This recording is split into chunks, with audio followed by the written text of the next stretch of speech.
The German soldiers stepped off the train in Minnesota in the winter of 1944 and felt something he had not expected to feel as a prisoner of war: relief. Not the relief of survival, though that was present too, but something stranger and more disorienting. Relief that looked like warm barracks and 3 meals a day. Relief that smelled like fresh bread baking in camp kitchens. Relief that sounded like guards speaking firmly but without cruelty, without the rage he had been told to expect from his captors. He had been taught that Americans were soft and decadent, that their society was weak and mongrel and doomed. He had been told that capture meant torture, starvation, perhaps death. Standing on that frozen Minnesota platform, watching his breath form clouds in the crisp air, seeing the clean camp buildings in the distance and the guards who looked almost bored rather than vengeful, he felt the first crack forming in everything he thought he knew about this war and his place in it. Around him, other prisoners were experiencing similar moments of cognitive dissonance. They had surrendered in North Africa or been captured in Italy or France, had been shipped across the Atlantic expecting the worst, and had arrived instead in a place that seemed impossibly, almost insultingly comfortable. The camps that dotted Minnesota's landscape, these collections of tar paper barracks and wire fences set among cornfields and lake country, held men who had been prepared for brutality and found instead something far more complicated. They found adequate food when their own country was starving. They found work that paid them in canteen scrip with which they could buy small luxuries. They found guards who might share cigarettes and farmers who needed their labor, and eventually, slowly, cautiously, they found something resembling normalcy in the strangest possible circumstances. And this comfort, this unexpected mercy, would prove more psychologically destabilizing than cruelty ever could have been. The camps had appeared across Minnesota's rural landscape with surprising speed. After America entered the war, the problem of where to house captured enemy soldiers became pressing. Hundreds of thousands of German and Italian prisoners were being taken in North Africa and Europe, and they needed to be held somewhere secure, somewhere far from any coast where they might escape or be rescued, somewhere that could absorb large populations without disrupting essential war industries. The answer was America's agricultural heartland. Small towns across Minnesota found prisoner of war camps suddenly appearing on their outskirts, often near small airfields or military installations that had been built for training American troops. The camps were not meant to be permanent. They were expedient solutions to a logistical problem, hastily constructed compounds that would house enemy soldiers until the war ended and they could be repatriated. But for the men held there, and for the Minnesotans who lived alongside them, these camps became something unexpected. They became places where enemies learned to coexist, where the clear boundaries of wartime hatred began to blur in uncomfortable and undeniable ways. The first shock for most prisoners was the food. They arrived expecting prison rations, the kind of minimal sustenance that barely kept a man alive. Instead, they found themselves eating better than they had eaten in years, perhaps better than they had ever eaten in their lives. The Geneva Convention required that prisoners receive the same rations as the soldiers guarding them, and American soldiers in 1944 ate extraordinarily well by wartime standards. Breakfast meant eggs and bacon, toast with butter, coffee with real sugar. Lunch brought meat and vegetables, bread, sometimes pie. Dinner was similarly substantial. For men who had been subsisting on black bread and thin soup in the Wehrmacht, who had watched their rations dwindle as Germany's situation deteriorated, the abundance was staggering. Some prisoners initially refused to believe it, convinced the generous portions were temporary, a trick designed to make them drop their guard. But the food kept coming, meal after meal, day after day, until they had no choice but to accept that this was simply how Americans fed even their enemies. One prisoner would later write home, in a letter carefully censored by camp authorities, trying to explain what he was experiencing without revealing anything that might aid the enemy. He wrote about the weather, about the flat landscape that reminded him a little of home, about his health, which was good, and then, cautiously, he mentioned the food. Not the quantities which he knew would be cut from his letter, but the fact of it, the strange reality that he was being fed at all. His parents, he knew, were subsisting on ration cards that bought less with each passing month. His sister worked in a factory making munitions and came home exhausted to a dinner of potatoes and perhaps a scrap of meat if they were lucky. And here he sat, a prisoner in an enemy country, eating bread that was soft and white, drinking real coffee, watching guards throw away scraps that would have fed a family in Hamburg for a day. The cognitive dissonance was overwhelming. How could he be the prisoner and yet have more than his captor's own people seemed to have? How could this be defeat? The camps themselves were Spartan but adequate. Rows of tar paper barracks housed the prisoners, each building heated by a potbelly stove that fought against Minnesota's brutal winter cold.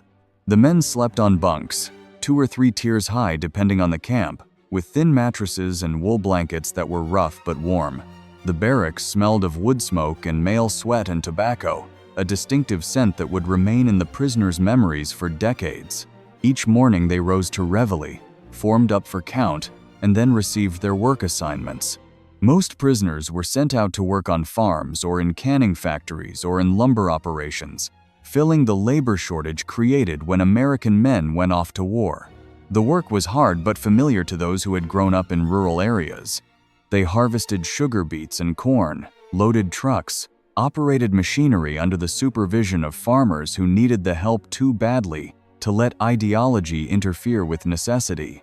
And it was in these work details, out among Minnesota's fields and small towns, that the strangest transformations began to occur.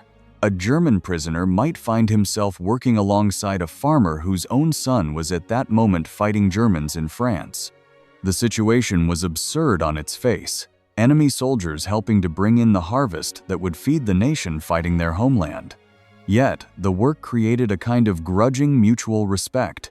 Farmers appreciated prisoners who worked hard and knew their way around livestock and crops.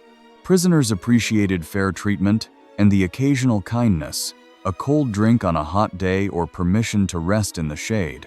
Conversations began tentatively, limited by language barriers and suspicion, but over time some barriers fell. A farmer might teach a prisoner English words. A prisoner might share a song from home during a break. These were not friendships exactly, not in any conventional sense, but they were human connections formed in spite of everything that should have kept these men apart.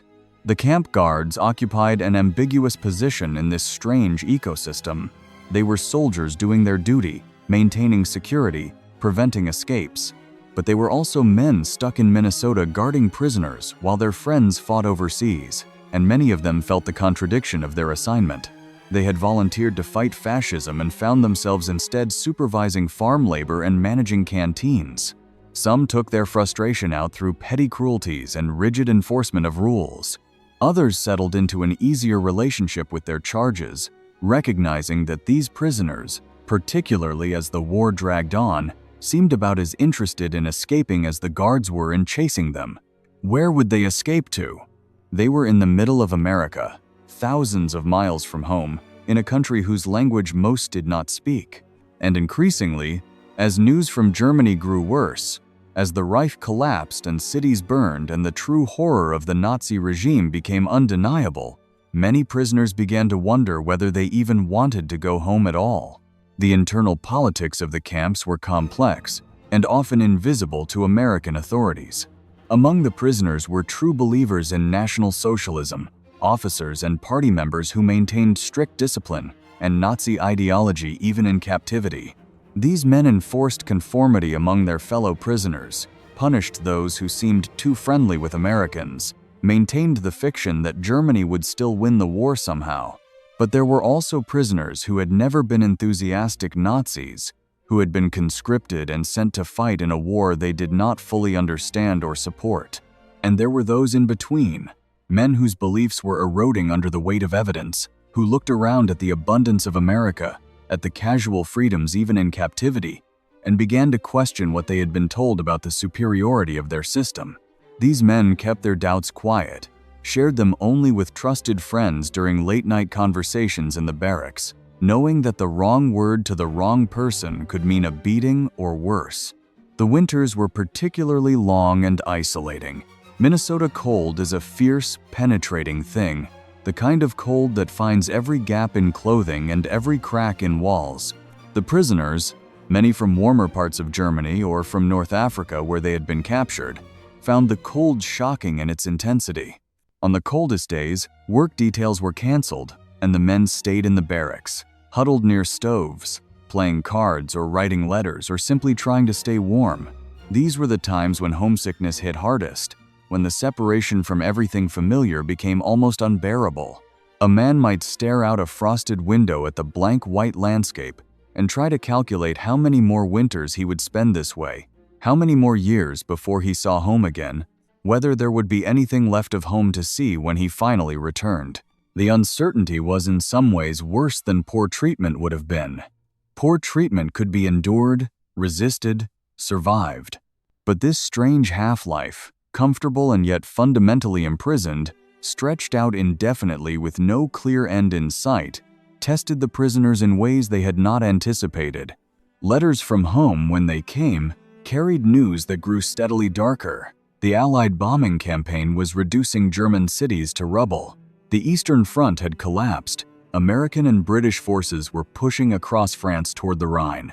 Prisoners read these letters in the quiet of the barracks or outside on the steps during brief moments of privacy, absorbing news of relatives killed, homes destroyed, neighborhoods obliterated, and then they would fold the letters carefully, tuck them away, and return to the bizarre routine of camp life, to meals that were adequate and work that was manageable and evenings spent in relative comfort. The contrast became almost unbearable for some. Their families were suffering and dying while they were safe and fed. The shame of it, the survivor's guilt, the helpless rage at being unable to protect or provide for loved ones. These emotions had nowhere to go and no acceptable outlet.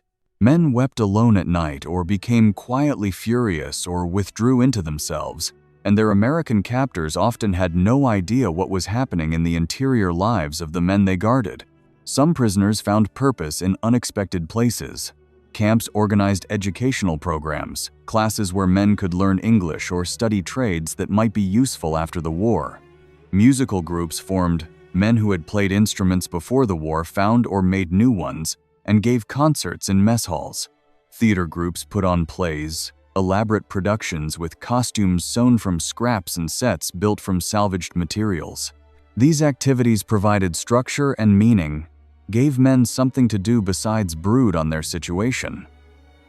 They also created small moments of beauty and normalcy in circumstances that were anything but normal.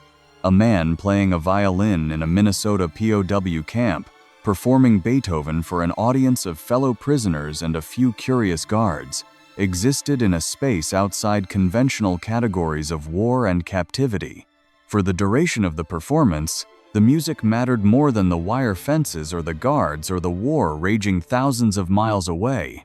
These moments of transcendence were rare but precious, reminders that even in the most constrained circumstances, humans found ways to create meaning and assert their dignity.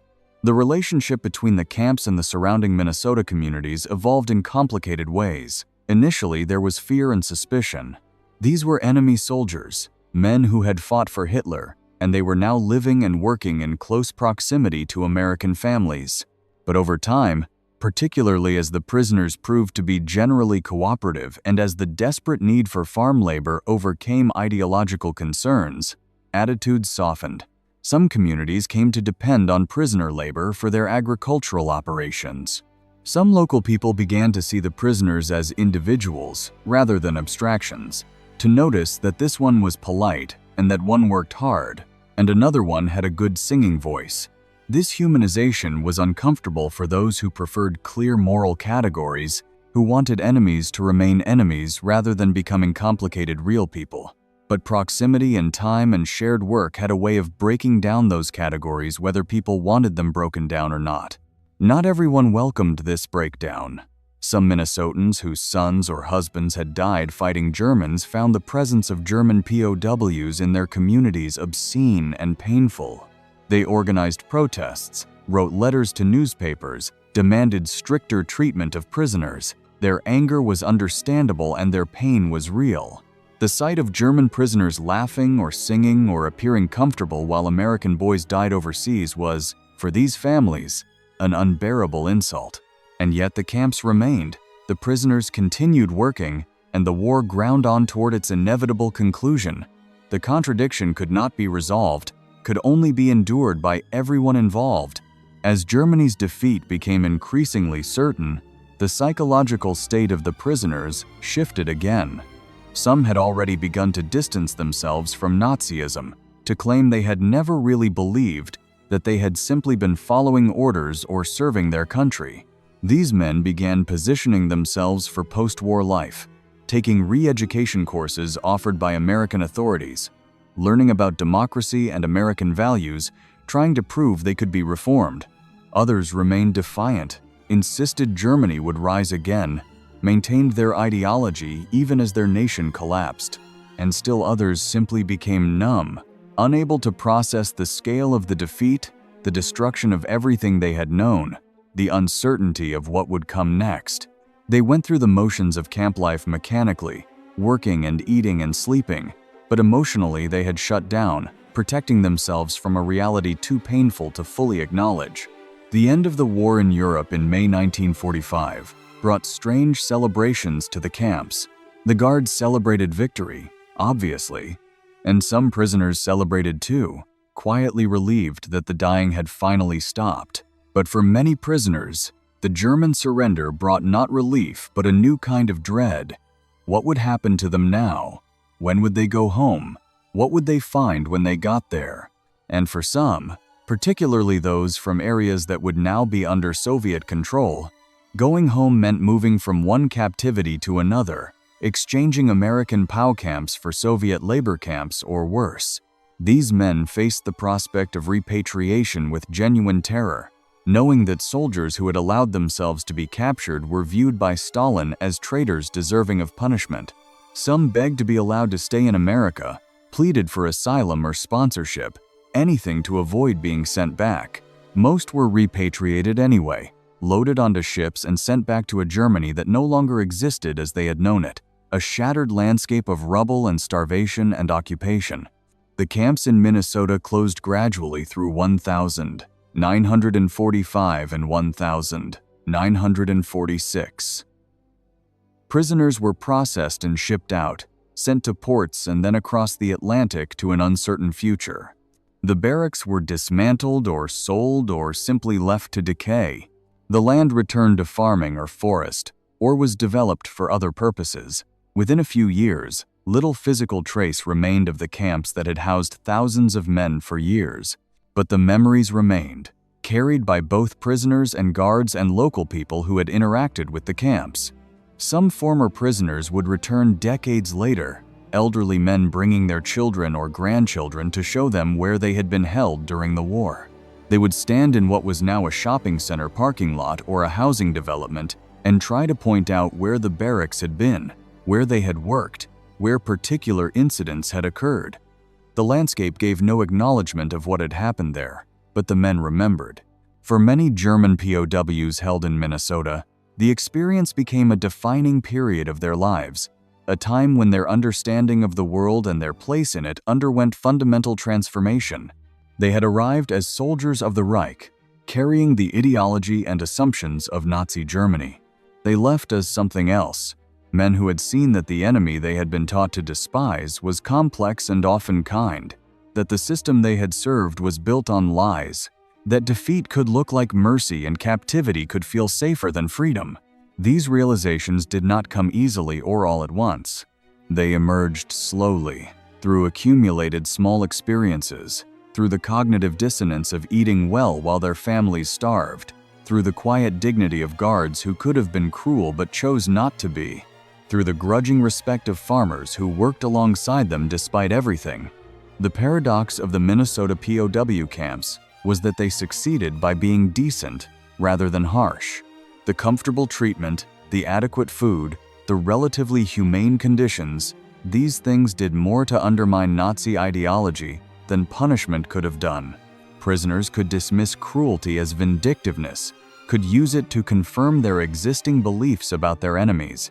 But kindness, or at least fairness, forced them to confront the possibility that what they had been taught was wrong. This was not a weakness of the American approach, but its greatest strength. By treating prisoners in accordance with the Geneva Convention, by maintaining standards of decency even toward enemies, America demonstrated the values it claimed to fight for. The prisoners noticed this, even when they did not want to notice, even when noticing required them to question everything they had believed. There were failures and injustices too, moments when the system broke down or when individual cruelty surfaced. Some camps were managed poorly, with guards who used their power to humiliate or torment. Some prisoners were beaten or placed in solitary confinement for minor infractions. The re-education programs sometimes crossed lines into indoctrination, and the decision to repatriate all prisoners, even those who had legitimate fears about returning to Soviet-controlled areas, resulted in genuine tragedies. The story of the Minnesota POW camps is not a simple tale of American virtue triumphing over Nazi evil. It is a more complex story about how enemies can become human to each other, about the psychological effects of captivity even when that captivity is relatively comfortable, about the ways that ideology erodes when confronted with contradictory reality. It is a story about the strange places where history happened and the ordinary people who found themselves living through extraordinary circumstances. In the decades after the war, some former prisoners maintained contact with the Americans they had met, writing letters to guards or farmers they had worked with, sometimes visiting years later with their families. These relationships, formed in the unlikeliest circumstances, persisted because they meant something to the men involved, represented a shared experience that no one else could fully understand.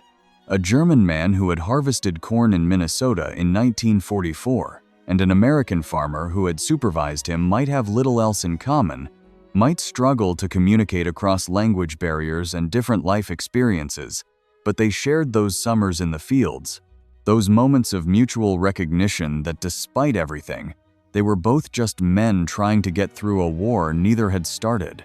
The camps themselves remain largely forgotten in American memory of the war. The great battles and heroes dominate the narrative, as they always do, while the quiet stories of men held in Minnesota fade into obscurity. Yet these stories reveal something essential about the nature of that conflict and its human dimensions. They show that war is not only combat, but also the long stretches between battles, the logistics and management of millions of displaced people, the daily negotiations between enemies forced into proximity. They show that even in war, humans remain capable of decency, that mercy is not weakness but a choice that can be made even when cruelty would be easier. And they show that the men who fought, on both sides, were not abstractions or symbols but individuals with doubts and fears and capacity for change. The snow still falls on the fields where the camps once stood, covering the ground each winter just as it covered those camps so many decades ago. The seasons turn, the land produces its crops, life continues with no acknowledgement of what briefly existed there. But for those who lived through it, prisoners and guards and local people alike, those years remained vivid and strange, a period when normal categories broke down, and enemies learned to coexist in an uneasy peace that foreshadowed the actual peace that would eventually come. They learned that the distance between enemy and human is much shorter than propaganda suggests, that comfort can be more disorienting than suffering, that the hardest prisons are sometimes the ones that look like mercy. These were lessons that could only be learned through experience, could not be taught or explained but had to be lived through in all their confusion and contradiction. And there were thousands more stories like this, waiting to be remembered.